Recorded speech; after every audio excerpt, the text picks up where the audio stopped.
good morning. At least as of the time of recording, it's still morning. So if it's not morning where you're at, good evening, whatever works. Getting ready to head home for lunch. As I was doing some work today, my phone rang. So one of the previous videos that we posted, we were talking about exploring the RV life possibilities here in South Texas. And as of recording this now, it's Monday, and I recorded a video when I was driving around on Saturday this past weekend, and I was able to edit that yesterday, Sunday, in order to kind of get that posted and scheduled out. So if you watch that one first, then you know that I drove around to a couple of options here in South Texas, and there were some pros and cons to each. And one of the huge cons happened to be a phone call I received this morning with one of the parks messaging me back or calling me back about restrictions for dogs. And they didn't have a breed restriction list like what they did at the first place that we stopped at this past weekend in the previous video, but they had a weight limit. And Belle's she's a husky.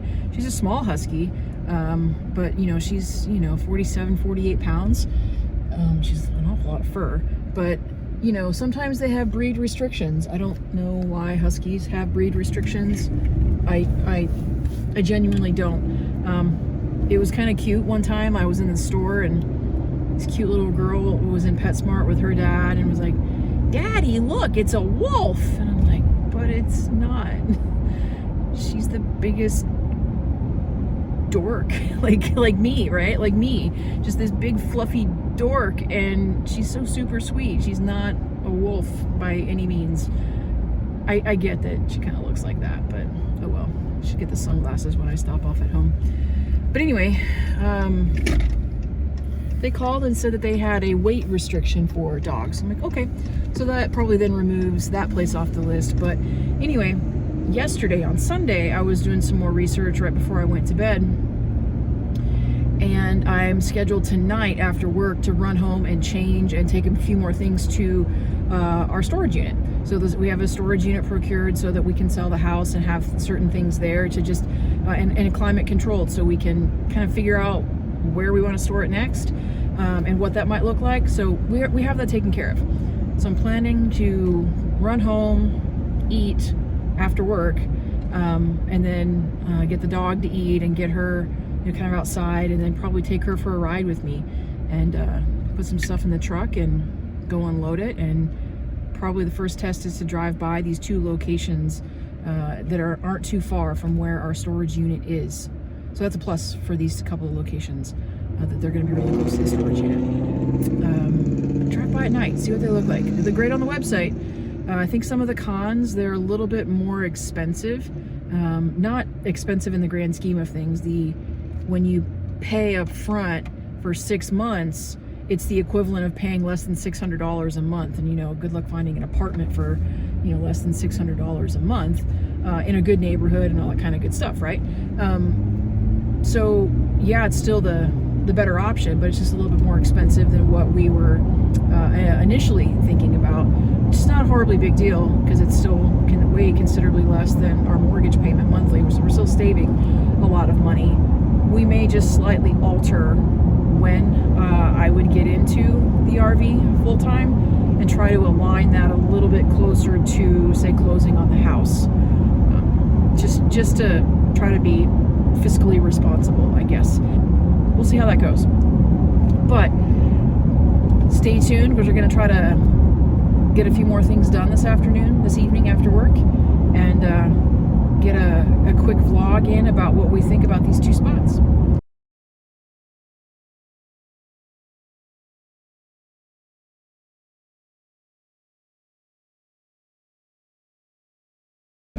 Okay, welcome back. We got some stuff loaded into the truck. Got the Bells with me for an evening ride. Everything is shut. So we're gonna run to the storage unit real quick. I have the keys, I have everything I need to get in. And we are going to try to unload some stuff into the storage unit that we have procured. I also remembered to bring the battery back from the travel trailer. I had pulled it out the other day. It had rained and the bucket, the awning covers it, but somehow some rain still kind of seeped in. I think what I need to do is drill some holes in the battery receptacle itself, the plastic receptacle, and then just kind of like drill some drainage holes so that some water will kind of just naturally drain out if that occurs again. We are covered, but we are kind of close to the end, and the front of where the travel trailer is stored. So if it rained in just the right way, we could easily get some water. So that'll be another project for another day, but let's get after it. Okay, so we're pulling up here on the storage unit, and I think the first thing we'll try to do is try to get in where the trailer is located and hook the battery back up properly. So I can do that, and then I can make my way to the actual storage portion of the unit itself. Bella's always super excited when she gets to come and do the ride with me. She likes riding in the car. She's actually a pretty good rider. Don't worry, she has a harness and she's clipped in with the seatbelt. So this is what we're talking about. I'm gonna re-secure this. This is what had water in it. And I dried everything out. I think I just need to drill some holes in the bottom of this and get it set for next time.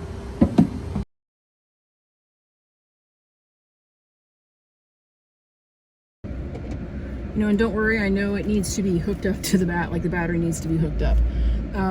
What I need to do before I do that is get the surge protector on the, it's two things. It's actually a surge protector, but it's also the amp converter.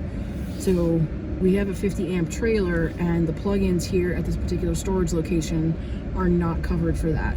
So I need to get two things set up in order to make that like officially work as properly as it could. For now, I just unplug it and then plug it back in and let it sit for a little while right before we start to take off. Because also too, when I'm driving, it helps recharge that battery.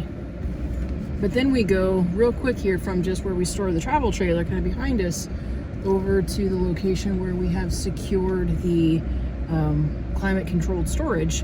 And that's where we're essentially going to be putting the furniture that we know we're going to keep, the things we know we're going to keep. And that's where I'm headed right now.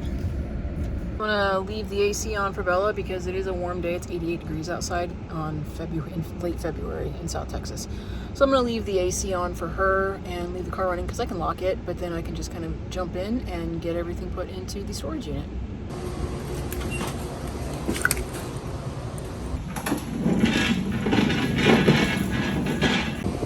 Alright, first load. Let's get it in.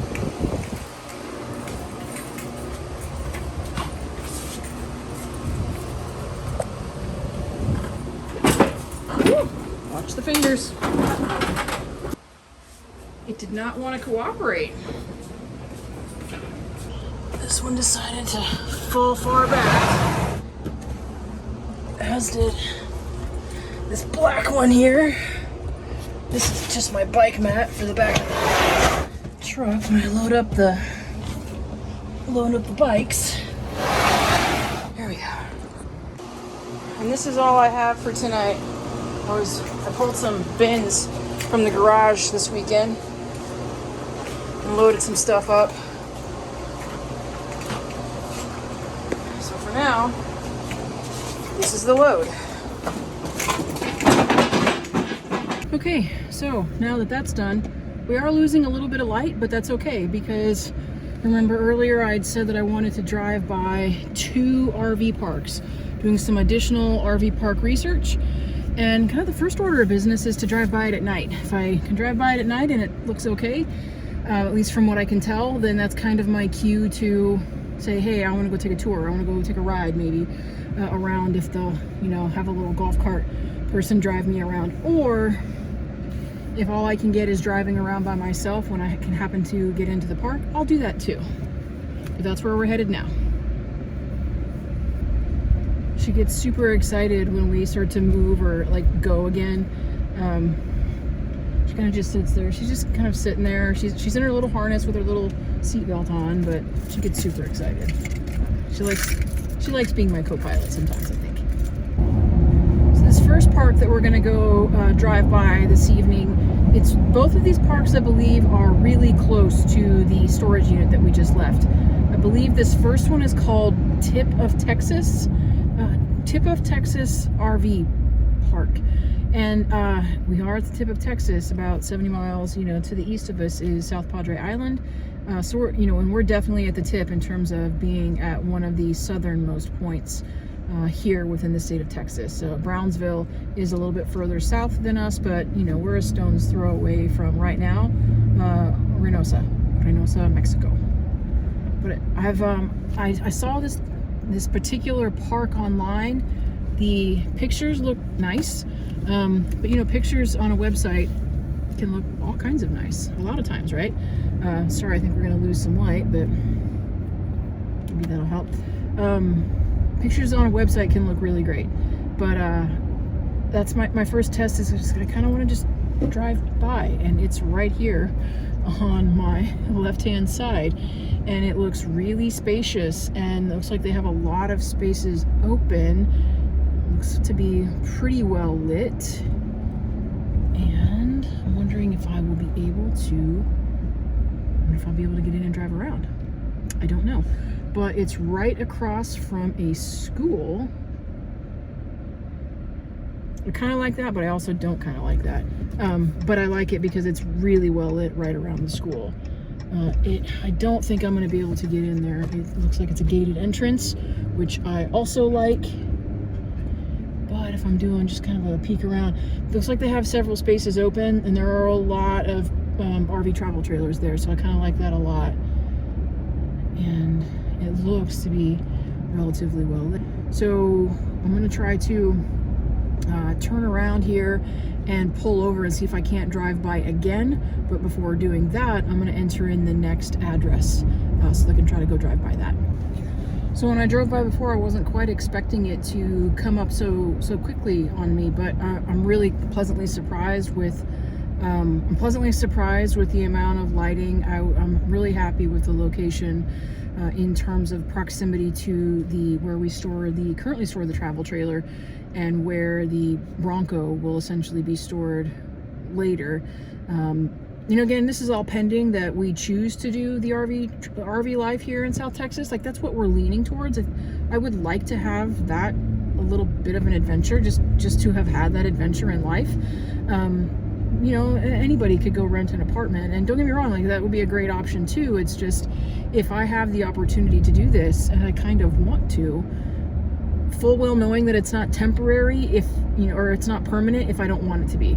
I think that's probably one of the best ways to think about it. But I'm driving up on it again as I get ready to go look for the next one. Is called Texas Trail RV Park. It's also in Pharr, Texas. I'm really happy that this is a gated entrance. I'm really happy that the gate is actually closed. So many neighborhoods where the gates are open, and then it's like, why have a gated entrance? Looks like they have pretty good size parking pads. Obviously everything's full hookup, and they have it for 50 amp RV travel trailers. I kind of like the looks of it so far. So I'm pretty happy with that. I looked online at some of their social spaces. Again, I'll probably be the youngest person at any of these locations, and I'm okay with that. Totally okay with that. Actually, I don't think I'm going in the right spot. But we'll see what the next one here looks like here shortly. Okay, looks like we're coming up on my turn here. Technically, I think both of these parks are owned by the same company. I think they have parks all throughout the state of Texas, Florida, and some of the other southern states. So I think they're all owned by the same company. Not totally sure, but I've driven by this one many times. I've driven by this one too many times. Yeah. I remember driving by it when I used to live in the Pharr area, when we first moved here, and I had a townhouse here before we bought the house. So this one still has a lot of spaces also. It does not look as if it's quite as well lit as the other one. but it does look like it's pretty well lit, and it's got a good sized fence around it. I'm gonna guess it's also a gated community. Try to find the main gate and see if we can see if the gate is actually closed. It is lit inside. I just maybe this one's a little quieter because there were people like outside at the other one. I'm not seeing any people outside right now at this one. You know, I guess it's the dinner hour though too, so that could be also. But it looks like this is it right up here, and you can't get in, so use the front gate. Okay, so there is a front gate. Let's try to see if we can go find that and see if it's closed. So there's still a really good ratio. The other day in the other video I was talking about how the one location, I wasn't exactly thrilled with the ratio of these like permanent structures for in conjunction with also the RV travel trailers themselves. This looks too cute. I don't think I can get in because the gate is closed. My dog is going a little bit spastic. She's still in her harness though. She's just trying to get up here. It's super cute. But it would be interesting to drive through it. So I think what we're going to try to do is plan for sometime this weekend to see. They are open on Saturdays and Sundays. Both of these locations are. When I called today and I asked, they're both open on Saturdays and Sundays. So maybe I would be able to get in this weekend and we could drive through, or just take a walk through. So thanks for going along for a little bit of a ride with me today as we do some continued research on potential RV life locations here in South Texas. I am starting to really lose my light, so I'll probably go ahead and end this vlog here. We'll certainly get some video when we get to walk through or drive through again at these locations. But until next time, let's remember to live life outside of the work that we do. Thanks, everybody.